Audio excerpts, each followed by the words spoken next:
Good morning. ఈరోజు మనం అర్థశాస్త్రంలో సెమిస్టర్ థర్డ్లో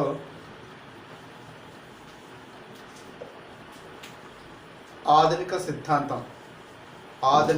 ఉత్తేజిత సిద్ధాంతాన్ని గురించి పరిశీలన చేద్దాం. నిన్న క్లాస్లో సాంప్రదాయ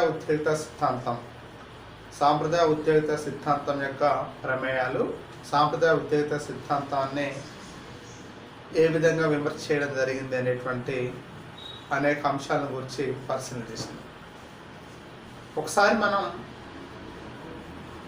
సాంప్రదాయ ఉత్తేజిత సిద్ధాంతం గత లెసన్స్ ఒకసారి మనం రివ్యూ చేస్తే, సాంప్రదాయ ఉత్తేజిత సిద్ధాంతంలో వారు చెప్పినటువంటి ప్రధాన ప్రమేయాలు ఏవైతే ఉన్నాయో, అంటే ఆర్థిక వ్యవస్థ సంపూర్ణ ఉత్తేజిత సమతుల్యంలో ఉంటుంది, ఆర్థిక వ్యవస్థ సమతుల్యంలో ఉంటుంది, జేబీసీ మార్కెట్ సూత్రం వర్తిస్తుంది, ఆర్థిక వ్యవస్థలో ఉద్యోగిత అనేటువంటి స్వయంచాలకం తనంతట తానే వస్తుంది, ఆర్థిక వ్యవస్థలో ప్రభుత్వ జోక్యం అవసరం లేదు, వేతనాల్లో సరళత్వం ఉంటుంది, పొదుపు పెట్టుబడులు వడ్డీ రేటు సమతుల్యం వస్తుంది, ద్రవ్యం కేవలం వినిమయ సాధనంగా మాత్రమే పనిచేస్తుంది అని అనేక రకాలైనటువంటి ప్రమేయాలను ఆధారంగా చేసుకొని సాంప్రదాయ ఉత్తేజిత సిద్ధాంతం ఆర్థిక వ్యవస్థలో ఎల్లప్పటికీ సంపూర్ణ ఉత్తేజిత సమతుల్యం ఉంటుందని విశ్వసించడం జరిగింది. ఈ సాంప్రదాయ ఆర్థిక వ్యవస్థ చెప్పినటువంటి ఈ సిద్ధాంతం నిజమా కాదా, ఏ మేరకు ఇది వాస్తవ రూపం దాల్చుతుంది, అసలు ఆర్థిక వ్యవస్థలో సంపూర్ణ ఉత్తేజిత సమతుల్యం ఉంటుందా అనేటువంటి దానికి వారి యొక్క భావనలను జేమ్స్ కీన్స్ అనేటువంటి ఆర్థికవేత్త ఆ సిద్ధాంతాన్ని, ఆ భావనలను పూర్తిగా వ్యతిరేకించడం జరుగుతుంది, నిశ్చితంగా విమర్శ చేయడం జరుగుతుంది. ఎందుకు విమర్శించాడు కీన్స్? సాంప్రదాయ ఉత్తేజిత సిద్ధాంతంలో ఉన్నటువంటి సిద్ధాంతాన్ని, అందులో ఉన్న లోపాలని, అందులో ఉన్నటువంటి భావాన్ని ఎందుకు కీన్స్ అనేటువంటి ఆర్థికవేత్త విమర్శ చేయడం జరిగింది అనేటువంటి ఒకసారి మనం పరిశీలిస్తే, 1929-30 వరకు, ఎట్ ద టైమ్ ఆఫ్ 1929-30 1929-30 వరకు కూడా ఈ సాంప్రదాయ ఉత్తేజిత సిద్ధాంతాన్ని, సంపూర్ణ ఉత్తేజిత సిద్ధాంతాన్ని అందరూ విశ్వసించారు. చాలా గొప్ప సిద్ధాంతం, ఉన్నతమైన సిద్ధాంతం, ఆదర్శవంతమైన సిద్ధాంతంగా ఈ సాంప్రదాయ ఉత్తేజిత సిద్ధాంతాన్ని అంతా విశ్వసించడం జరిగింది. అయితే ఈ సాంప్రదాయ సిద్ధాంతంలో వాళ్ళు చెప్పినటువంటి ఏదైతే సప్లై చేయండి, ఉత్పత్తి చేసి దాన్ని సప్లై తన డిమాండ్ తాను సృష్టించుకుంటుంది అని ఏదైతే ఏకవాక్య సూత్రాన్ని చెప్పారో, అది ఏకవాక్య సూత్రమైనటువంటి సప్లై తన డిమాండ్ తానే సృష్టించుకోదు. అంటే 29-30 కాలంలో ఏర్పడినటువంటి ఆర్థిక మాంద్యం, గ్రేట్ డిప్రెషన్ ఏం తెలియజేస్తుందంటే, సమాజంలో ఆర్థిక వ్యవస్థలో మొత్తం వస్తురాశి యొక్క కుప్పలు పడి ఉండటాన్ని తెలియజేస్తుంది. అంటే వారు భావించినటువంటి సప్లై తన డిమాండ్ తాను సృష్టించుకుంటుంది, ఉత్పత్తి చేసి సప్లై ఆటోమేటిక్గా డిమాండ్ సృష్టించుకుంటుందని వారు ఏదైతే చెప్పడం జరిగిందో అది వాస్తవ రూపాయన దాల్చక 29-30 కాలంలో ఆర్థిక మాంద్యం ఏర్పడింది. అంటే ఇక్కడ ఉత్పత్తి కార్యకలాపాలను స్తంభించిపోయినాయి, ఆర్థిక కార్యకలాపాలను స్తంభించిపోయినాయి, పొదుపులు, పెట్టుబడులు, వడ్డీ రేట్లు, ఉత్పత్తులు, కొనుగోలు శక్తి, ఆదాయాలు మొత్తం కూడా అతి హీన స్థితిలోకి వచ్చేసినాయి. అంటే ఆర్థిక వ్యవస్థ మొత్తం సంక్షోభంలోకి వెళ్ళిపోయింది. మరి ఎందుకు ఆర్థిక వ్యవస్థ సంక్షోభంలోకి వెళ్ళిపోయింది అంటే, ఉత్పత్తులు ఎక్కడ చూసినా కుప్పలు పోసినట్టు ఉత్పత్తులు రాసులు పోసిన సంతలో సరుకులు వాళ్ళే, కానీ ప్రజలు ఆ సంతలో పోసిన సరుకులను కొనుగోలు చేయడానికి ప్రజలు సిద్ధంగా లేరు.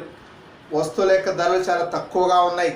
ఇప్పుడు ఉన్నటువంటి ధరలు ఆనాడు లేవు. అతి తక్కువ స్థితిలో ధరలు ఆకాశం నుండి హీన స్థితిలోకి వచ్చేసింది. ఈ తక్కువ ధరల వద్ద కూడా కొనుగోలు చేయడానికి ప్రజల దగ్గర దమ్మిడి ఆదాయం లేదు. మరి ఎందుకు ఈ స్థితి వచ్చింది, ఎందుకు ఈ దుస్థితి వచ్చింది అంటే, కొనుగోలు శక్తి ఎందుకు లేదు వారి దగ్గర అంటే, వారికి దగ్గర ఆదాయాలు లేవు. ఆదాయాలు ఎందుకు లేవు? వారికి ఉద్యోగిత లేదు. ఉద్యోగిత లేకపోవడానికి కారణం ఏంటి? వస్తు ఉత్పత్తి ఎందుకు చేయలేకపోతున్నారు? పెట్టుబడిదారులు పెట్టుబడి పెట్టట్లేదు. ఎందుకు పెట్టుబడి పెట్టట్లేదు? ఉత్పత్తిదారులకు లాభాలు రావట్లేదు.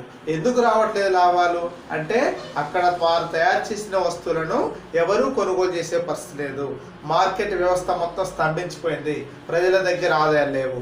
కాబట్టి ప్రతి ఒక్కరూ పనులు లేక, ఆదాయాలు లేక చేద్దామని ఏ పని చేద్దామని ముందు పోదన్నప్పుడు కూడా పన్నులు లభించలేని స్థితి. ఆ సమయంలో ఆ కాలంలో ఆర్థిక వ్యవస్థ మొత్తం స్తంభించిపోయి కుప్పగూలిపోయి ఎక్కడికక్కడే ప్రజలు విపరీతమైనటువంటి తీవ్రమైనటువంటి భయంకరమైనటువంటి నిరుద్యోగం, ఆకలి కోరలు సాచేటువంటి పేదరికం నిరుద్యోగాల మధ్య ప్రజలు కొట్టుమిట్టాడుతున్నటువంటి పరిస్థితుల్లో ఇలాంటి ఆర్థిక వ్యవస్థలన్నీ సంక్షోభంలో కూరుకుపోయి ఈ ఆర్థిక మందం, అమెరికాలో ప్రారంభమైన ఆర్థిక మందం ప్రపంచ దేశాలన్నింటినీ కూడా స్తంభింపజేసింది. అన్నింటిలో ఒక కుదిపింది ప్రపంచ దేశాల మొత్తాన్ని. మరి ఇలాంటి పరిస్థితుల్లో ప్రపంచ దేశాలన్నీ ఆర్థిక మాధ్యమంలో చిక్కుకొని సర్వ సమస్యలతో సతమతమవుతున్న పరిస్థితుల్లో ఈ ఆర్థిక వ్యవస్థలకు పరిష్కార మార్గాన్ని చూపటం ఎలా? ఆనాడు సాంప్రదాయ ఉద్యోగిత సిద్ధాంతం చేసినటువంటి కొన్ని రకాలైనటువంటి పొరపాట్ల వలన, వారి యొక్క సిద్ధాంతంలో ఉన్నటువంటి లోపాల వల్ల ఆర్థిక వ్యవస్థ మొత్తం స్తంభించిపోయి ఆర్థిక మాధ్యంకి వచ్చేసి భయంకరమైనటువంటి నిరుద్యోగిత, ఆకలి కోరలు చాసినటువంటి పేదరికం మధ్య ప్రజలు తల్లడిల్లిపోతున్నటువంటి పరిస్థితి. ఇట్లాంటి పరిస్థితుల్లో ప్రపంచ దేశాలను బయటపడవేయడానికి జాన్ మేవార్డ్ కీన్స్ అనేటువంటి ఆర్థికవేత్త, ఎవరు? John Maynard Keynes, JM Keynes,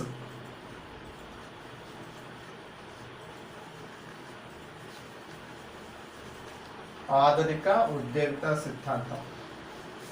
ఇలాంటి పరిస్థితుల్లో ప్రపంచ దేశాలన్నింటినీ బయటపడవేయడానికి ఒక చక్కటి పరిష్కార మార్గాన్ని చూపిన ఆర్థికవేత్త JM Keynes, John Maynard Keynes. JM Keynes అనే ఆర్థికవేత్త ఎట్ ద టైమ్ ఆఫ్ 1936 1936 సంవత్సరంలో ఒక గ్రంథాన్ని రచించింది. ఏంటది? General theory of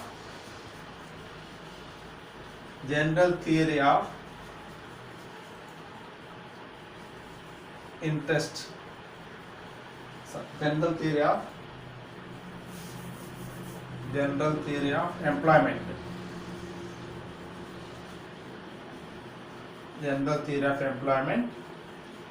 interest and money.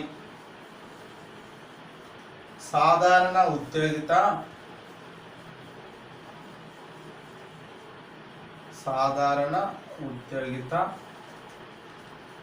వడ్డీ ద్రవ్య సిద్ధాంతం. సాధారణ ఉద్యోగిత వడ్డీ ద్రవ్య సిద్ధాంతం, general theory of employment, interest and money. General theory of employment, interest and money అనేటువంటి గ్రంథాన్ని, సాధారణ ఉద్యోగిత మరియు వడ్డీ ద్రవ్య సిద్ధాంతం అనేటువంటి గ్రంథాన్ని రచించడం జరిగింది కీన్స్ అనేటువంటి ఆర్థికవేత్త 1936 1936 సంవత్సరంలో. ఈ సాధారణ ఉద్యోగిత సిద్ధాంతం, ఈ గ్రంథం ద్వారా కీన్స్ అనేటువంటి ఆర్థికవేత్త ఆనాడు ప్రపంచంలో ఆర్థిక మందంలో చిక్కుకున్న ప్రపంచ దేశాలను బయటపడవేయడానికి ఒక చక్కటి పరిష్కార మార్గాన్ని, ఒక ఫార్ములాను సూచించాడు. ఇక్కడ ప్రపంచం మొత్తం స్తంభించిపోయింది, ఆర్థిక కార్యకలాపాలు స్తంభించిపోయినాయి.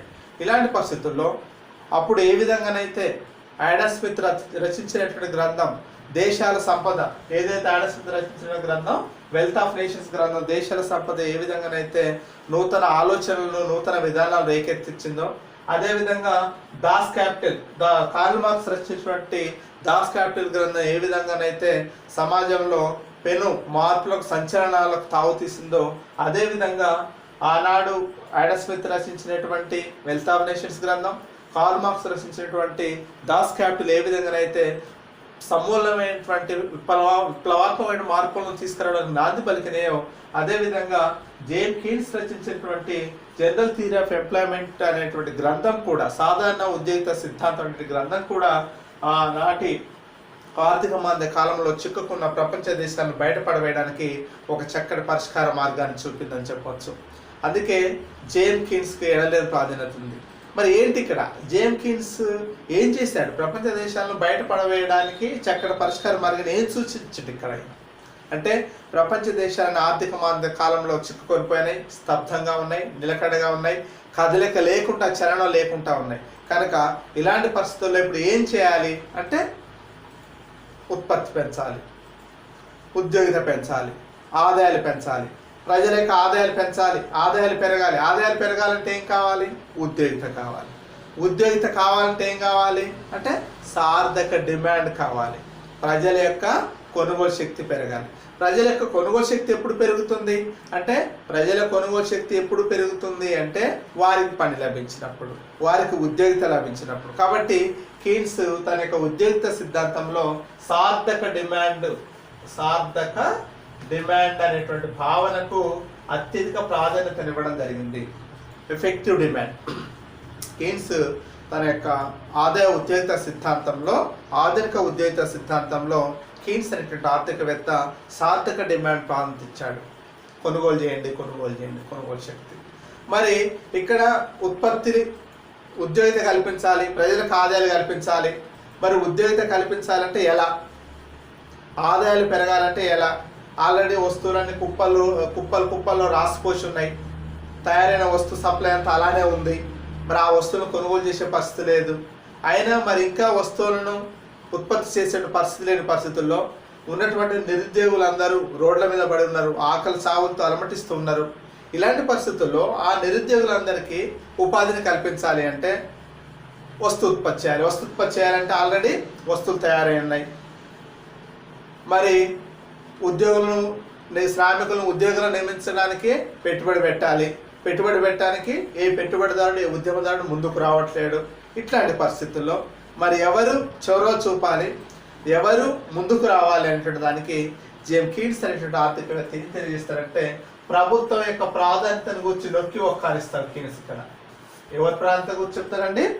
ప్రభుత్వం యొక్క ప్రాధాన్యత, ఇంపార్టెన్స్ ఆఫ్ గవర్నమెంట్ యొక్క పాత్రను గురించి ఇక్కడ నొక్కి ఒక్కారించి ప్రభుత్వం ముందుకు రావాలి, ప్రభుత్వం పెట్టుబడి పెట్టాలి, ప్రభుత్వం చొరవ చూపాలని చెప్తారు.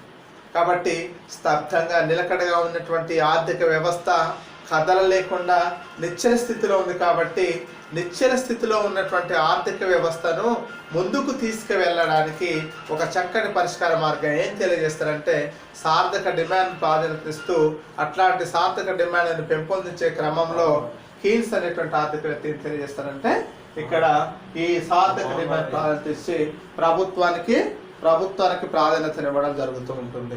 కనుక ఇట్లాంటి పరిస్థితుల్లో ప్రభుత్వం యొక్క ప్రాధాన్యతను నొక్కి ఒక్కానిచ్చినప్పుడు ప్రభుత్వం ముందుకు రావాలి. ఎవరు పెట్టుబడి పెట్టాలి, ఎవరు ముందుకు రావాలి అని దానికి ఏం చేస్తారంటే ప్రభుత్వం ముందుకు రావాలి, ప్రభుత్వమే పెట్టుబడులు పెట్టాలి, ప్రభుత్వమే ఉద్యోగితను కల్పించాలనేటువంటి విషయాన్ని కీన్స్ చెప్తారు. కనుక ఇట్లాంటి పరిస్థితుల్లో స్తబ్దంగా ఉన్నటువంటి ఆర్థిక వ్యవస్థకు ఏ విధంగానైతే మనం ఒక సెల్ఫ్ లేన్ కార్ ఉంది, సెల్ఫ్ లేన్ కార్ రోడ్డు మీద ఉన్నప్పుడు దాన్ని ఏం చేస్తాం, మనం కొంత మూవింగ్ సపోర్ట్ ఇవ్వాలి.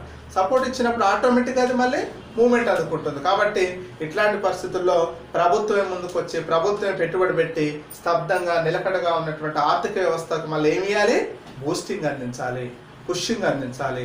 అప్పుడు ఆటోమేటిక్గా మళ్ళీ ఆర్థిక కార్యకలాపాలు అనేటువంటివి ముందుకు వెళ్ళడానికి ఆస్కారం ఉంది. మరి ఏం పని చేయించాలి? బాగానే ఉందాయా, నువ్వు మంచి ఉద్యోగం కల్పించాలి, ప్రభుత్వం పెట్టుబడి పెట్టాలి, ప్రభుత్వం ముందుకు రావాలని చెప్పినావు. మరి ఎలాంటి పని కల్పించాలి? ప్రభుత్వం పెట్టుబడి పెట్టి ఏం కార్యకలాపాలు చేయాలన్నప్పుడు ఎందుకు కీన్స్ని ఏం కార్యకలాపాలు చేయాలని అడుగుతున్నారంటే ఆల్రెడీ ఆటోమేటిక్గా ఉత్పత్తి అయిన వస్తువులన్నీ కుప్పలు రాసులు పోసి ఉన్నాయి.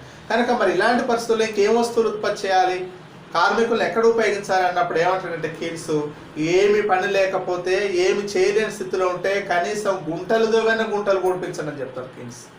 అంటే ఆర్థిక వ్యవస్థకు అతను చూపేటువంటి పరిష్కార మార్గం ఏంటి? స్తబ్దంగా నిలకడగా ఉన్నటువంటి ఆర్థిక వ్యవస్థను ముందుకు తీసుకువెళ్ళడానికి కీన్స్ సూచించినటువంటి పరిష్కారం ఏంటంటే గుంటలు దూడిపించండి. అంటే గుంటలు కూడిపించినటువంటి ఉద్దేశం ఏంటంటే మనం నడిచేటువంటి రహదారిని, మనం వచ్చేటువంటి రోడ్లను తవ్వడం కాదు అక్కడ ప్రధాన ఉద్దేశం. అంటే సైడ్ కాలువల నిర్మాణం చేపట్టండి, ఇంకుడు గుంటలు నిర్మించండి, చెరువుల పూడిక తీయించండి, కాలువల నిర్మాణం చేపట్టండి. అంటే ప్రస్తుత కాలానికి మాత్రమే కాకుండా, ప్రస్తుత తరానికి మాత్రమే కాకుండా భవిష్యత్తు తరాల వారికి సంబంధించినటువంటి అవకాశాలను పెంపొందించే క్రమంలో భాగంగా ప్రస్తుతం మీరు పని కల్పించబడాలి, అదేవిధంగా భవిష్యత్ కాలానికి కూడా ఉపయోగపడే విధంగా. అందుకే కావచ్చు ప్రస్తుతం నుండి గవర్నమెంట్ కూడా మిషన్ కాకతీయ ద్వారా అనేక చెరువుల నిర్మాణం చేపట్టడం. ఇప్పుడు యూపీఏ గవర్నమెంట్ కూడా పనికార పథకాన్ని పెట్టారు, కరువు పని అంటారు మనోళ్ళు.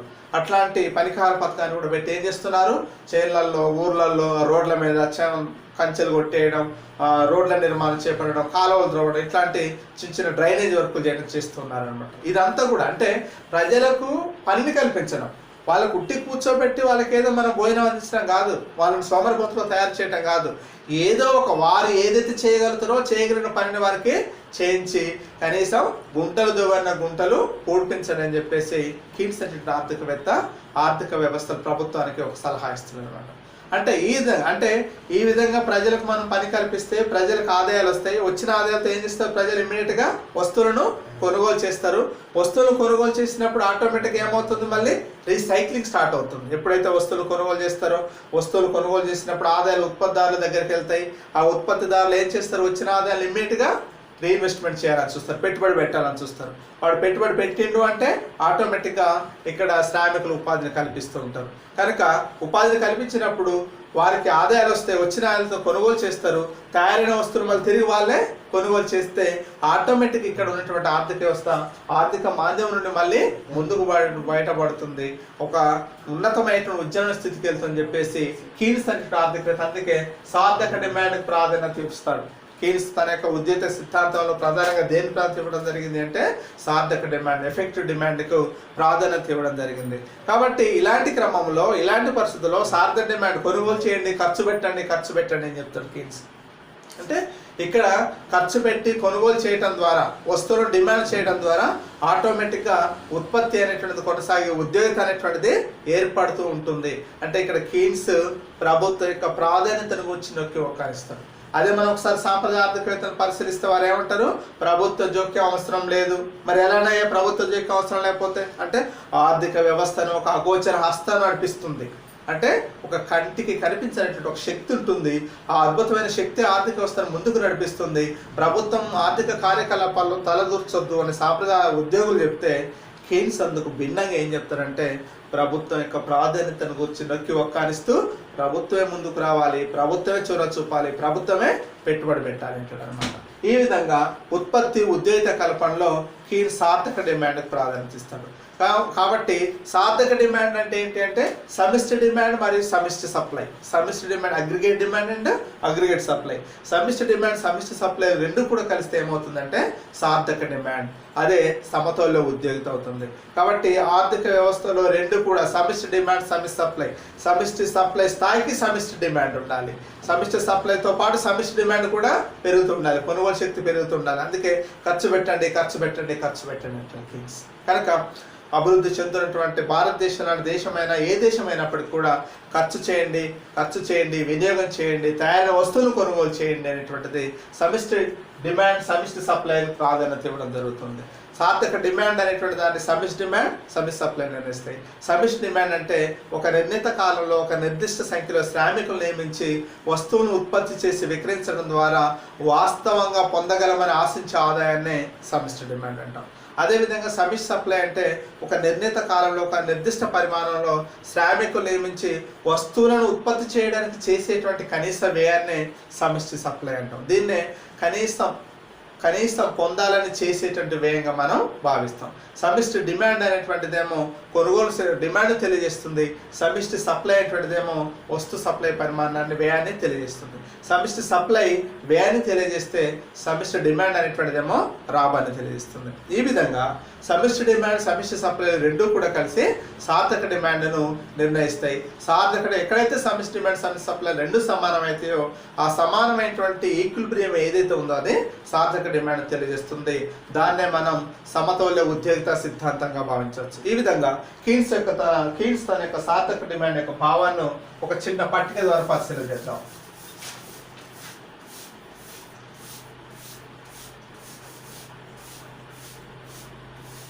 చూడండి, ఇక్కడ మనం పట్టికలో ఒకసారి చూసినట్లయితే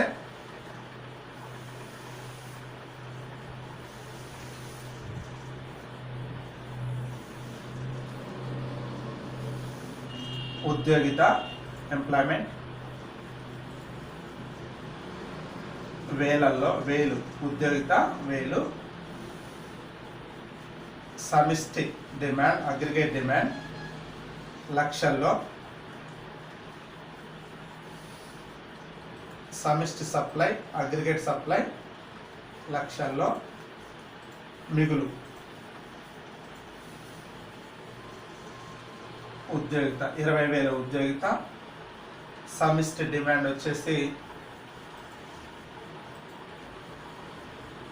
220, సమిష్టి సప్లై 205.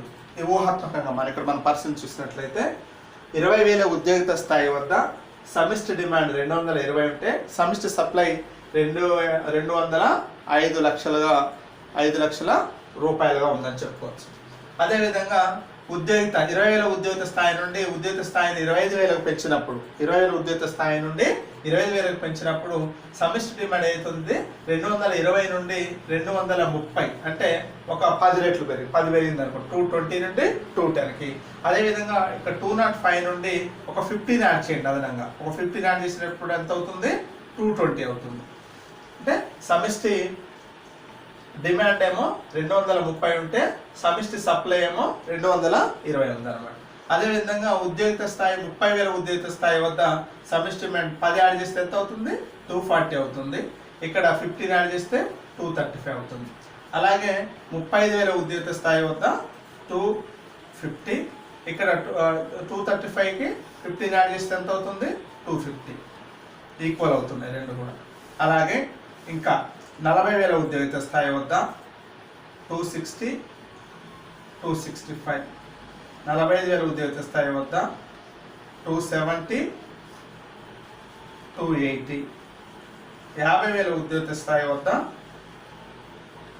280, 295.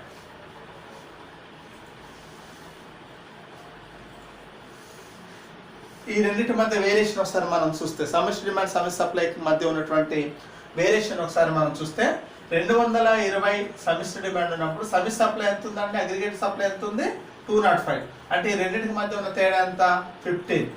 15 ఇది కూడా మిగులు లక్షలు 15 లక్షల మిగులు. అదేవిధంగా 25,000 ఉద్యోగ స్థాయి వద్ద సమిష్టి డిమాండ్ 230 ఉంటే సమిష్టి సప్లై ఎంత 220, మిగులు ఎంతమ్మా 10. అలాగే 30,000 ఉద్యోగ స్థాయి వద్ద 240, 235, మిగులు ఎంత 5. అలాగే 30,000 ఉద్యోగ స్థాయి వద్ద సమిష్టి డిమాండ్ 250, సమిష్టి సప్లై కూడా 250, మిగులు ఇక్కడ 0 నిల్లు. ఇక్కడ 40,000 ఉద్యోగ స్థాయి వద్ద సమిష్టి డిమాండ్ 260, సప్లై 265, అంటే సమిష్టి డిమాండ్ను మించి సమిష్టి సప్లై పెరుగుతుంది. సమిష్టి డిమాండ్ను మించి సమిష్టి సప్లై పెరుగుతుంది కాబట్టి ఇక్కడ అప్పుడు -5. ఇక్కడ చూడండి 270, 40,000 ఉద్యోగ స్థాయి వద్ద సమిష్టి డిమాండ్ 270, సమిష్టి సప్లై ఎంత 280, అంటే -10. అదేవిధంగా ఇక్కడ 280, 295, -50. ఈ విధంగా మనం సమిష్టి డిమాండ్ కీన్స్ యొక్క తన యొక్క సార్థక డిమాండ్ భావనలో సమిష్టి డిమాండ్ సార్థక డిమాండ్ ప్లాన్ ఇవ్వడం జరిగింది. సార్థక డిమాండ్ అనేటువంటి దాన్ని సమిష్టి డిమాండ్ సమిష్టి సప్లై రెండు కూడా కలిసి నిర్ణయిస్తాయి అనేటువంటి విషయాన్ని ఇక్కడ మనం పరిశీలన చేస్తామన్నమాట. కాబట్టి 20,000 ఉద్యోగ స్థాయి వద్ద సమిష్టి డిమాండ్ 220, సమిష్టి సప్లై 205, అంటే సమిష్టి డిమాండ్ ఎక్కువ ఉంది, మిగులు 15. అలాగే 25,000 వద్ద సమిష్టి డిమాండ్ 25, సప్లై 20, మిగులు 10. 30,000 ఉద్యోగ స్థాయి వద్ద మిగులు 5. 35,000 ఉద్యోగ స్థాయి వద్ద ఇక్కడ సమిష్టి డిమాండ్ సమిష్టి సప్లైలు రెండు కూడా సమానంగా ఉన్నవి.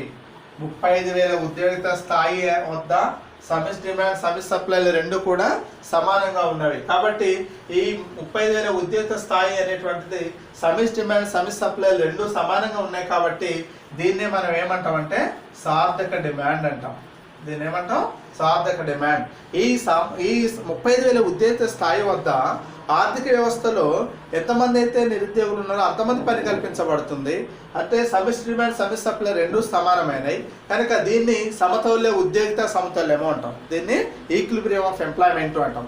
ఇక్కడ ఈ 35,000 ఉద్యోగ స్థాయి వద్ద ఆర్థిక వ్యవస్థ సమతౌల్యం ఉంటుంది, సార్థక డిమాండ్ భావన ఇక్కడ ఏర్పడుతుంది. ఒకవేళ లేదండి ఇంకా నిరుద్యోగులు ఉన్నారు, ఉద్యోగితను మనం 40,000 పెంచినాం అనుకోండి, అప్పుడు 40,000 పెంచినప్పుడు ఏమవుతుంది సమిష్టి డిమాండ్ 260 అవుతుంది, సమిష్టి సప్లై అవుతుంది 265, అంటే అప్పుడు మిగులు అనేటువంటిది ఏమి లేదు -5. అలాగే ఇంకా ఉద్యోగ కల్పిస్తున్న 45-50 మధ్య ఉద్యోగ కల్పిస్తూ ఉన్నప్పుడు సమిష్టి డిమాండ్ అంటే సమిష్టి సప్లై ఎక్కువగా ఉంటుంది. ఇక్కడ మొదటి స్టేజ్లో AD greater than AS, AD greater than AS, అంటే సమిష్టి డిమాండ్ సమిష్టి సప్లై కంటే ఎక్కువగా ఉంటుంది. ఇక్కడ 35,000 ఉద్యోగ స్థాయి వద్ద AD is equal to AS. AD is equal to AS. సమిష్టి డిమాండ్ మరియు సమిష్టి సప్లై రెండు సమానంగా ఉన్నాయి. అలాగే 40, 45, 50 వేల ఉద్దేశ స్థాయి వద్ద AD less than AS. AD less than AS. కాబట్టి ఈ విధంగా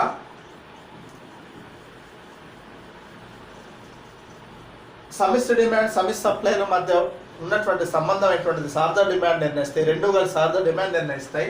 సార్థక డిమాండ్ అనేటువంటిది రెండు అంశాలపైన ఆధారపడి ఉంటుంది. కాబట్టి ఎప్పుడైతే సమిష్టి డిమాండ్ సమిష్టి సప్లై కంటే ఏడి గ్రేటర్ దాన్ ఏఎస్, ఎప్పుడైతే సమిష్టి డిమాండ్ సమిష్టి సప్లై కంటే ఎక్కువగా ఉంటుందో ఆటోమేటిక్గా ఉద్యోగిత స్థాయి కూడా పెరగడానికి ఆస్కారం ఉంటుంది, మిగులు కూడా ఎక్కువగా ఉంటుంది. అంటే సప్లై కన్నా డిమాండ్కి ఎక్కువ ప్రాన్స్ ఇస్తారు ఇక్కడ కేన్స్. మనం గ్రహించాల్సింది ఏంటంటే సాంప్రదాయ ఉద్యోగులేమో సప్లై సప్లై సప్లై అని వాళ్ళు మొత్తుకుంటే కీన్స్ ఏమంటాడు ఇప్పుడు డిమాండ్ డిమాండ్ డిమాండ్ అని మొత్తుకుంటూ ఉంటాడు. కాబట్టి ఖర్చు పెట్టండి ఖర్చు పెట్టండి ఖర్చు పెట్టండి చెప్తాడు. మీ దగ్గర డబ్బులు ఉంటే ఎన్ని డబ్బులు ఉంటే అంత ఖర్చు పెట్టండి, ఎంత ఖర్చు పెడితే అంత ఆదాయం మళ్ళీ మీరు తిరిగి పొందడానికి వీలవుతుంది అనే విషయాన్ని ఇక్కడ కీన్స్ తన యొక్క ఆదాయ ఉద్యోగ సిద్ధాంతం ద్వారా తెలియజేస్తారు. కాబట్టి ఇక్కడ 40, 45, 50 వేల ఉద్యోగ స్థాయి వద్ద సమిష్టి డిమాండ్ తక్కువ సమిష్టి సప్లై ఎక్కువగా ఉన్నప్పుడు ఆర్థిక వ్యవస్థ నష్టాల్లోకి వెళ్ళిపోతుంది. ఆర్థిక వ్యవస్థ నష్టాల్లోకి వెళ్ళిపోతుంది.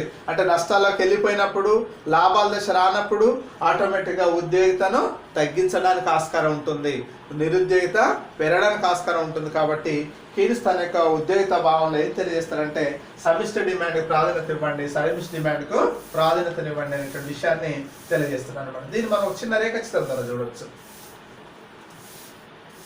చూడండి రేఖాచిత్రం చూసినట్లయితే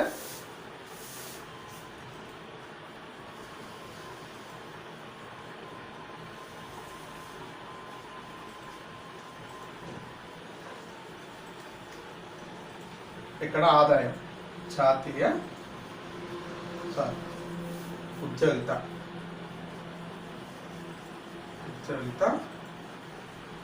ఇక్కడ ఏడి ఏ సమిష్టి డిమాండ్ అండ్ సమిష్టి సప్లై.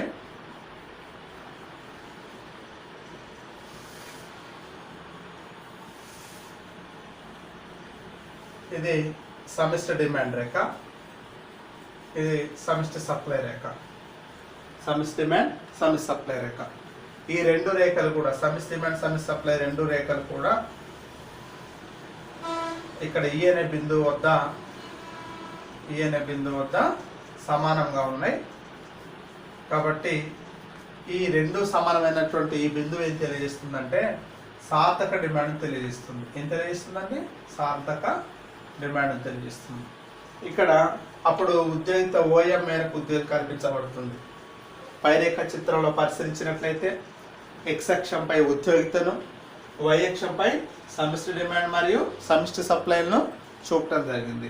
అలాగే ఏఎస్ అనే రేఖ సమిష్టి సప్లై అని, ఏడి అనే రేఖ సమిష్టి డిమాండ్ను తెలుపుతున్నవి. రేఖా చిత్రంలో చూపిన విధంగా ఈ అనే బిందువు వద్ద ఈ అనేటువంటిది ఈక్విలిబ్రియం సమతుల్యం తెలియజేసేటువంటి బిందువు. ఈ అనేటువంటి బిందువు వద్ద సమిష్టి డిమాండ్ రేఖ సమిష్టి సప్లై రేఖ రెండు సమానమైన చోట ఏర్పడిన దాన్ని సార్థక డిమాండ్ అంటాం. రెండు బిందువుల మధ్య ఏర్పడిన దాన్ని ఏమంటాం? సార్థక డిమాండ్ అంటాం. కాబట్టి ఈ రెండు బిందువుల మధ్య ఈ అనే బిందువు వద్ద సమిష్టి డిమాండ్ సమిష్టి సప్లై రెండు సమానమైనవి. కాబట్టి అప్పుడు ఓఎం మేరకు కల్పించబడేటువంటి ఉద్యోగిత ఏదైతే ఉందో ఈ ఉద్యోగితనే సమతౌల్య ఉద్యోగిత అంటాం. ఈ ఉద్యోగితను ఏమంటాం? సమతౌల్య ఉద్యోగిత అంటాం. ఓకే, మరి ఇంకా నిరుద్యోగులు ఉన్నారు. ఓఎం బిందువు కంటే ఎక్కువగా నిరుద్యోగులు ఉన్నారు. ఈ నిరుద్యోగులు ఉన్నప్పుడు వీళ్ళందరికీ ఉపాధిని కల్పించాలంటే ఏం చేయాలి అంటే ఇక్కడ చూడండి, ఈ బిందువు తర్వాత ఈ బిందువుకు లెఫ్ట్ సైడ్ ఏమో, ఈ బిందువుకు ఎడ భాగంలో ఏమో సమిష్టి డిమాండ్ రేఖ పై భాగంలో ఉంది, సమిష్టి సప్లై రేఖ కింది భాగంలో ఉంది. అదేవిధంగా ఈ బిందువు వద్ద రెండు సమానమైనవి. ఇక ఈ బిందువు తర్వాత సమిష్టి సప్లై రేఖ పై భాగంలో ఉంటే సమిష్టి డిమాండ్ రేఖ వచ్చేసి కింది భాగంలో ఉంది. అంటే ఈ బిందువు తర్వాత ఉద్యోగితను కల్పించడానికి వీల్లేదు. ఎందుకు? సమిష్టి డిమాండ్ తక్కువ, సమిష్టి సప్లై ఎక్కువ ఉంది. కనుక ఇలాంటి పరిస్థితుల్లో ఇంకా ఉద్యోగితను కల్పించాలంటే ఏం చేయాలి అంటే సమిష్టి సప్లై స్థాయికి సమిష్టి డిమాండ్ను పెంచాలి, ఇంక్రీజ్ ఆఫ్ అగ్రిగేట్ డిమాండ్. కాబట్టి అప్పుడు నూతనంగా సమిష్టి డిమాండ్ను ఈ విధంగా అప్పుడు ఏడి నుండి AD1 స్థాయికి సమిష్టి డిమాండ్ పెంచవలసి ఉంటుంది. అంటే సమిష్టి సప్లై ఎక్కడైతే పెరిగిందో అప్పుడు ఈ విధంగా అంటే ఉద్యోగితను ఓఎం నుండి M1 మేరకు పెంచడానికి వీలవుతుంది. అదేవిధంగా ఇంకా నిరుద్యోగులు ఉన్నారండి, పనిచేయడానికి చాలా మంది సిద్ధంగా ఉన్నారు, పని లభించట్లేదు. కాబట్టి ఇలాంటి పరిస్థితుల్లో ఆ మిగిలిన నిరుద్యోగులు కూడా పని కల్పించాలంటే ఏం చేయాలి? ఇంకా సమిష్టి డిమాండ్ను ఇంకా సమిష్టి సప్లై స్థాయికి పెంచాలి. ఏడి నుండి AD1, AD1 నుండి AD2 మేరకు ఇలా పెంచుతూ ఉద్యోగితను OM1 నుండి మళ్ళీ OM2 మేరకు పెంచడానికి వీలవుతుంది. కనుక కీన్స్ తన యొక్క ఉద్యోగిత సిద్ధాంతంలో ఉద్యోగిత భావనలో ముఖ్యంగా ఈ సమిష్టి డిమాండ్కి ప్రాధాన్యత ఇవ్వడం జరిగింది. సమిష్టి సప్లై మేరకు సమిష్టి డిమాండ్ ఉండాలి.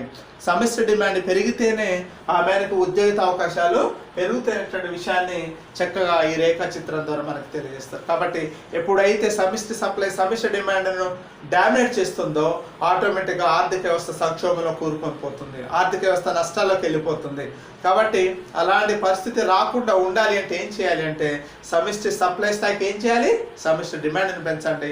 ఎంత డిమాండ్ని పెరిగితే, ఎంత ఖర్చు పెరిగితే, అంత వినియోగం పెరిగితే అంత ఆటోమేటిక్గా ఉద్యోగిత పెరుగుతుంటుంది. కనుక సమిష్టి సప్లై మేరకు పెంచడానికి సమిష్టి డిమాండ్ AD నుండి AD1 మేరకు, AD1 నుండి AD2 మేరకు పెంచితే ఉద్యోగిత కూడా OM నుండి OM1 మేరకు, OM నుండి OM2 మేరకు పెంచడానికి వీలవుతుంది అనేటువంటి విషయాన్ని జేమ్ కీన్స్ అనేటువంటి ఆర్థికవేత్త తన యొక్క సార్థక డిమాండ్ భావన ద్వారా తెలియజేయడం జరుగుతుంది అనమాట. దీన్నే మనం ఇంకొక రేఖాచిత్రం ద్వారా కూడా చూడవచ్చు.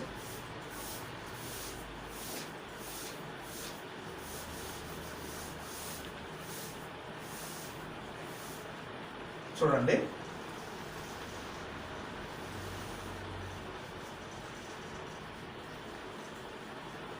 సమిష్టి డిమాండ్, సమిష్టి supply,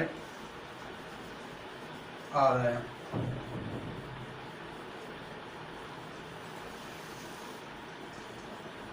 Y is equal C plus S supply రేఖ. ఇక్కడ మనకు మూడు రేఖలు కనిపిస్తున్నాయి. C plus I, C plus I plus G,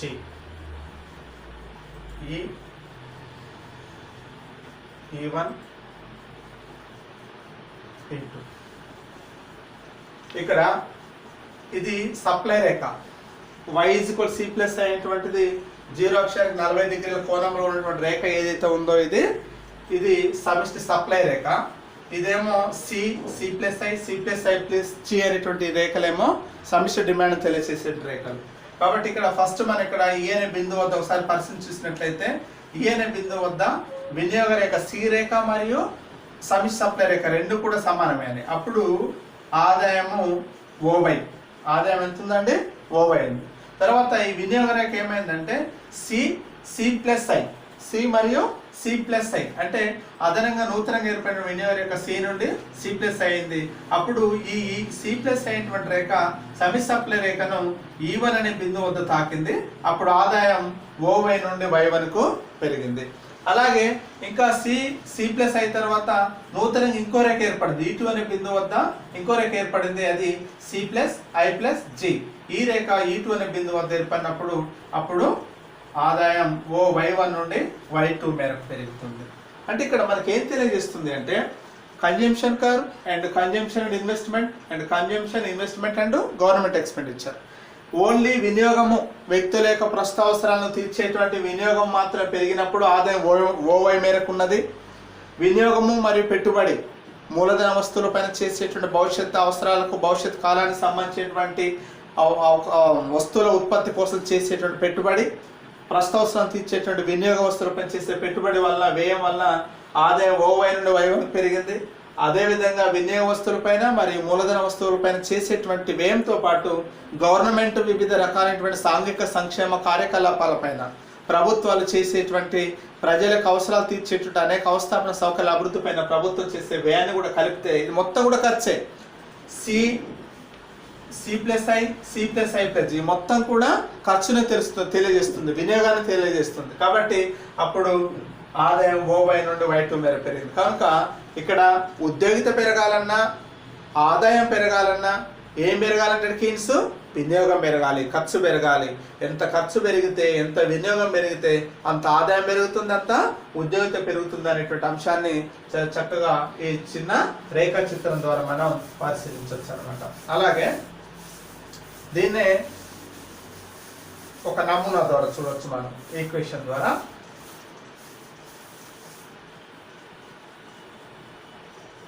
ఉద్యోగిత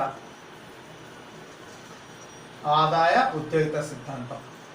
ఆదాయ ఉద్యోగిత పెరగాలంటే ఏం పెరగాలి? సార్థక డిమాండ్. సార్థక డిమాండ్ దేనిపైన ఆధారపడి ఉంటుంది? సమిష్టి డిమాండ్ మరియు సమిష్టి సప్లై. సమిష్టి డిమాండ్ నిర్ణయించేటువంటి కారకాలు ఏంటివి? సమిష్టి డిమాండ్ నిర్ణయించే కారకాలు 3. ఏంటేమయ్యి? 1 వినియోగం, 2 పెట్టుబడి, 3 ప్రభుత్వ వ్యయం. వినియోగాన్ని నిర్ణయించే అంశాలు ఏంటమ్మా? 2. 1 వినియోగదారుని ఆదాయం, 2 వినియోగ ప్రవృత్తి అంటే ఖర్చు చేయాలనే తపన. ఎప్పుడు ఖర్చు పెరుగుతుందంటే 1 ఆదాయాలు ఉన్నప్పుడు, 2ది ఖర్చు చేయాలనేటువంటి కోరిక. డబ్బులు జేబులు ఉన్నాయి, బ్యాంక్ అకౌంట్లు ఉన్నాయి, ఎప్పుడు ఖర్చు పెడదాం అని ఎదురు చూసేటువంటి ప్రవృత్తి అనేటువంటిది ఉన్నప్పుడు ఆటోమేటిక్గా ఏం పెరుగుతుంది? ఖర్చు పెరుగుతుంది అనమాట. అదేవిధంగా పెట్టుబడి నిర్ణయించే అంశాలు 2. 1 వడ్డీ రేటు, 2 ద్రవ్యత్వాభిరుచి. వడ్డీ రేటు, ఉపాంత మూలధన సామర్థ్యం. ఎప్పుడు పెట్టుబడి చేస్తారు? ఎప్పుడు ఇన్వెస్ట్మెంట్ చేయాలనుకుంటారంటే వడ్డీ రేటు ఆధారంగా చేసుకొని, 2వది ఉపాంత అంటే మనం అదనంగా పెట్టేటువంటి మూలధనం ద్వారా వచ్చేటువంటి రాబడి పైన ఆధారపడి ఖర్చు చేస్తారనమాట. వడ్డీ రేటు నిర్ణయించే అంశాలు ఏమి?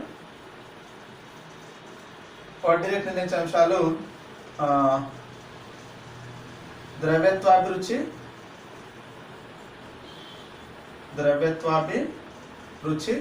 ద్రవ్య సప్లై. వడ్డీ రేటు దేనిపైన ఆధారపడుతుందంటే ద్రవ్యాన్ని ప్రజలు కావాలని కోరుకున్నప్పుడు 1, 2వది ద్రవ్యం యొక్క మార్కెట్లో ద్రవ్య సప్లై పైన. ఉపాంత మూలధన సామర్థ్యం దేనిపైన ఆధారపడుతుంది అంటే 1 ఆశించిన లాభపు రేటు, 2 యంత్రం యొక్క సప్లై ధర. అదేవిధంగా ద్రవ్యత్వాభిరుచి. ప్రజలు ద్రవ్యాన్ని ఎందుకు కావాలని కోరుకుంటారు అంటే 1 ప్రస్తుత అవసరాలు, 2 భవిష్యత్ అవసరాలు, 3 వ్యాపార లావాదేవీ. ఈ విధంగా ప్రస్తుత అవసరాలు, భవిష్యత్ అవసరాలు, వ్యాపార లావాదేవీలు అనేటువంటివి ప్రజలకు డబ్బు ద్రవ్యత్వాభిరుచి అనేది ఉంటుంది. ఈ ద్రవ్యత్వాభిరుచి, ద్రవ్య సప్లై 2 కూడా కలిసి ఏం తెలియజేస్తాయండి? వడ్డీ రేటుని ప్రభావితం చేస్తాయి. అదేవిధంగా ఆశించిన లాభపు రేటు మరియు యంత్రం యొక్క సప్లై ధర, ఈ 2 ఏం చేస్తాయి? ఈ 2 కలిసి ఉపాంత మూలధన సామర్థ్యాన్ని ప్రభావితం చేస్తాయి. ఉపాంత మూలధన సామర్థ్యం, వడ్డీ రేటు, ఈ 2 కలిసి ఏం చేస్తాయి? పెట్టుబడిని నిర్ణయిస్తే అదేవిధంగా వినియోగదారుని యొక్క ఆదాయము, ఖర్చు పెట్టాలన్న తపన, వినియోగ ప్రవృత్తి, 2 కలిసి ఏం చేస్తాయి? వినియోగాన్ని ప్రభావితం చేస్తాయి. ఈ విధంగా వినియోగము, పెట్టుబడి, ప్రభుత్వ వ్యయం, ఈ 3 కలిసి సమిష్టి డిమాండ్ నిర్ణయిస్తాయి. సమిష్టి డిమాండ్, సమిష్టి సప్లై, ఈ 2 కలిసి ఏం చేస్తాయి? సార్థక డిమాండ్ నిర్ణయిస్తాయి. సార్థక డిమాండ్ ఏం చేస్తుందండి? ఆదాయాన్ని, ఉద్యోగితను పెంపొందిస్తుంది, జాతీయ ఆదాయాన్ని పెంపొందిస్తుంది. ఈ విధంగా స్థూల ఆర్థిక భావనలో కీన్స్ యొక్క ఆదాయ ఉద్యోగిత సిద్ధాంతంలో సార్థక డిమాండ్ భావన అనేటువంటిది అనేక రకాల అంశాలపైన ఆధారపడి ఉంటుంది. ఇది ఒక వలయంలాగా, ఒక చక్రంలాగా, ఒక సైకిల్ లాగా తిరుగుతూ ఉంటుంది. ఇవి ఒకదానిపైన ఒకటి ఆధారపడి మాత్రమే ఉద్యోగిత కల్పన అనేటువంటిది జరుగుతుంటుంది అనేటువంటి విషయాన్ని కీన్స్ ఆర్థికవేత్త ఈ స్థూల అర్థశాస్త్ర విశ్లేషణలో అనేక రకాలైనటువంటి భావనల గురించి తెలియజేస్తున్నారు అనమాట. మరి ఈ విధంగా కీన్స్ తన యొక్క ఆదాయ ఉద్యోగిత సిద్ధాంతంలో చాలా చక్కటి సిద్ధాంతాన్ని చెప్పడం జరిగింది. మరి ఈ ఉద్యోగిత అనేటువంటి స్వయంచాలకం కాదు, ఇక్కడ ప్రభుత్వ జోక్యాన్ని ఒక్కానిస్తూ ఖర్చు పెట్టండి అని చెప్పేసి వినియోగానికి ప్రాధాన్యత ఇవ్వడం జరిగింది కీన్స్ అనేటువంటి ఆర్థికవేత్త. ఈ విధంగా జేమ్స్ కీన్స్ తన యొక్క ఆదాయ ఉద్యోగిత సిద్ధాంత భావనలో చాలా చక్కటి నిర్వచనాన్ని అందించి చక్కటి సిద్ధాంతాన్ని అందించి ఈ జనరల్ థియరీ ఆఫ్ ఎంప్లాయ్మెంట్ గ్రంథం ద్వారా ఒక చక్కటి పరిష్కార మార్గాన్ని, ప్రపంచ దేశాలకు ఒక చక్కటి పరిష్కార మార్గాన్ని సూచించడానికి ప్రయత్నం చేసిండు. అందుకే కీన్స్ యొక్క సార్థక డిమాండ్ భావనకు ఎనలేని ప్రాధాన్యత ఉందని మనం చెప్పుకుంటాం. ఇవాళ నిజంగా కీన్స్ యొక్క సిద్ధాంతాన్ని, స్థూల అర్థశాస్త్రానికి ప్రాధాన్యతనిచ్చి స్థూలార్థశాస్త్రాన్ని అధ్యయనం చేసి అభివృద్ధి పరిచిన ఆర్థికవేత్త జేఎం కీన్స్. ఇతని ఆధునిక అర్థశాస్త్ర పితామహుడు అని కూడా అంటాం. జేఎం కీన్స్ ఏమంటామండి? ఆధునిక అర్థశాస్త్ర పితామహుడు అంటాం. ఇతడు ఉద్యోగిత సిద్ధాంతానికి ఎక్కువ ప్రాధాన్యత ఇవ్వడం జరిగింది. ఇతను ఇచ్చేటువంటి ఉద్యోగిత సిద్ధాంతం కారణంగానే ఆనాటి ఆర్థిక వ్యవస్థలో ఉండేటువంటి ఆర్థిక మాంద్య పరిస్థితుల నుండి ప్రపంచ దేశాలను బయటపడవేయడానికి ఒక చక్కటి పరిష్కార మార్గాలు సూచించిండు కీన్స్ అనేటువంటి ఆర్థికవేత్త. కాబట్టి ఇవాళ కీన్స్ యొక్క సిద్ధాంతం చాలా ఉన్నతమైన సిద్ధాంతంగా మనం భావించవచ్చు. మరి ఈ విధంగా ప్రపంచ సాంప్రదాయ ఉద్యోగిత సిద్ధాంతంలో ఉన్న లోపాలను విమర్శ చేస్తూ సాంప్రదాయ ఉద్యోగిత సిద్ధాంతం అనేటువంటిది అప్రతిష్టపడిన సిద్ధాంతాన్ని ఒక ఉన్నతమైన సిద్ధాంతంగా తయారు చేస్తూ ఒక ఆదర్శవంతమైనటువంటి ఒక చక్కటి పరిష్కార మార్గం చూపేటువంటి సిద్ధాంతంగా మనం కీన్స్ యొక్క ఉద్యోగ సిద్ధాంతాన్ని భావిస్తుంటాం. అందుకే కీన్స్ యొక్క సిద్ధాంతం కారణంగా, ఆధునిక సిద్ధాంతం కారణంగానే స్థూలార్థశాస్త్రానికి ఎనలేని ప్రాధాన్యత ఏర్పడి స్థూలార్థశాస్త్రం పితామహుడుగా ఇతను మనం భావిస్తూ ఉంటాం అన్నమాట. ఈ విధంగా స్థూలార్థశాస్త్రానికి జేమ్ కీన్స్ అనేటువంటి ఆర్థికవేత్త అనేక భావనలు కల్పించి సార్థక డిమాండ్ యొక్క ప్రాధాన్యతను వివరించి ఆ ప్రపంచ దేశాలను బయటపడవేసినప్పటికీ కూడా కీన్స్ యొక్క ఉద్యోగిత సిద్ధాంతంలో కూడా లోపాలు ఉన్నాయని భావిస్తూ ఉంటారు ఆర్థికవేత్తలు. ఏమున్నాయి కీన్స్ యొక్క సిద్ధాంతంలో లోపాలు? కీన్స్ యొక్క సిద్ధాంతంలో అనేక లోపాలు ఉన్నాయి. ఏంటంటే ఎంతసేపటికి జేమ్ కీన్స్ అనేటువంటి ఆర్థికవేత్త ఖర్చు పెట్టండి ఖర్చు పెట్టండి ఖర్చు పెట్టండి అని చెప్పడం జరిగింది. అసలు మరి భారతదేశం లాంటి అభివృద్ధి చెందుతున్న దేశాల్లో ప్రజలకు ఉన్నటువంటి సమస్యలు, ఇక్కడ ఉన్నటువంటి అభివృద్ధి చెందుతున్న దేశాలు ఉన్నటువంటి నిరుద్యోగితను ఒకసారి మనం పరిశీలిస్తే ఇక్కడ ప్రధానమైనటువంటి సమస్య నిరుద్యోగిత, ఆకలి చావులు. మరి ఇక్కడ తీవ్రమైనటువంటి నిరుద్యోగితో బాధపడుతున్నటువంటి ఈ ప్రజలకు సరైన ఆదాయం లేనటువంటి అసమానతో బాధపడుతున్న ఈ పరిస్థితుల్లో మరి ఖర్చు పెట్టండి అంటే అది కేవలం అభివృద్ధి చెందినటువంటి అమెరికా, జర్మనీ, జపాన్ లాంటి దేశాల్లో ఆదాయాలు ఎక్కువ ఉన్నటువంటి దేశాల్లో మాత్రమే వారు ఎక్కువగా ఖర్చు పెట్టడానికి ఆస్కారం ఉంది. కానీ వారికి ఉన్నటువంటి ఆదాయాలు ఖర్చు పెట్టక సమస్యలు వస్తున్నాయి. కానీ మరి మన భారతదేశం లాంటి దేశాల్లో అసలు ప్రజల దగ్గర ఆదాయమే లేదు, ప్రజల దగ్గర పైసలే లేవు. మరి ఇలాంటి పైసలు లేని పరిస్థితుల్లో ఎలా ఖర్చు చేయగలుగుతారు? అసలు ఆదాయాలు లేనప్పుడు ఎక్కడి నుండి ఖర్చు వస్తుంది? వినియోగం ఎక్కడి నుండి వస్తుంది? ఎక్కడ పొదుపు ఎక్కడుంది? పొదుపే లేదు, ఆదాయమే లేదు, పొదుపే లేదు, ఎక్కడ పెట్టుబడి చేస్తారు అనేటువంటి విషయాన్ని ఇక్కడ కీన్స్ అనేటువంటి ఆర్థికవేత్త విస్మరించండు. ఈ సిద్ధాంతం అనేది కీన్స్ సిద్ధాంతం అనేటువంటిది కేవలం అభివృద్ధి చెందినటువంటి అమెరికా, జర్మనీ, జపాన్ లాంటి దేశాలకు, పెట్టుబడిదారు దేశాలకు, అధిక ఆదాయాలు కలిగినటువంటి దేశాలకు మాత్రమే వర్తిస్తుంది అనేటువంటి ఒక విమర్శ కూడా ఉంది. కీన్స్ సిద్ధాంతం అనేటువంటిది ఈ ఆర్థిక మాంద్యం ఏర్పడి వస్తువుల ఉత్పత్తులు గుట్టల్లాగా పడినటువంటి పరిస్థితి, కొనుగోలు చేయలేని స్థితి కేవలం ధనిక దేశాల్లో ఉంటుంది. కానీ భారతదేశం లాంటి పేద దేశాల్లో అలాంటి వస్తువుల మిగులు లేదు, నిరుద్యోగులకు ఉపాధి లేదు. కాబట్టి ప్రజల దగ్గర కొనుగోలు చేయడానికి సరిగా ఆదాయం లేవు. ఇలాంటి పరిస్థితుల్లో ఖర్చు పెట్టండి అనేటువంటిది భారతదేశం లాంటి పేద దేశాలకు వర్తించదు అని చెప్పేసి శ్రీమతి జోన్ రాబిన్సన్ అనేటువంటి ఆర్థికవేత్త, ఎవరండి? శ్రీమతి జోన్ రాబిన్సన్ అనేటువంటి ఆర్థికవేత్త, శ్రీమతి జోన్ రాబిన్సన్ అనేటువంటి ఆర్థికవేత్త కీన్స్ యొక్క ఉద్యోగిత సిద్ధాంతంలో అన్ని లోపాలు ఉన్నాయి. ఈ సిద్ధాంతం అనేటువంటిది కేవలం అభివృద్ధి చెందినటువంటి జర్మనీ, జపాన్ లాంటి దేశాలకు మాత్రం వర్తిస్తుంది. కానీ భారతదేశం లాంటి పేద దేశాలకు కీన్స్ యొక్క సిద్ధాంతం వర్తిస్తుందని విమర్శిస్తారు. కానీ దీనికి డాక్టర్ వికే.ఆర్వి రావు ఏమంటాడంటే కీన్స్ సిద్ధాంతం భారతదేశం లాంటి దేశాలకు వర్తించదు అనుట సబ్బు నీటితో పాటు పాపను కూడా విసిరివేయడం వంటిది అని చెప్తారు. సబ్బు నీటితో పాటు పాపను కూడా విసిరివేయడం వంటిది అంట. అంటే మనం పసిపాపకు, చిన్న పాపకు స్నానం చేయించిన తర్వాత ఆ సబ్బు నీళ్ళల్లో పాపను ఇట్లా ముంచి ఇట్లా పైకి తీస్తారు.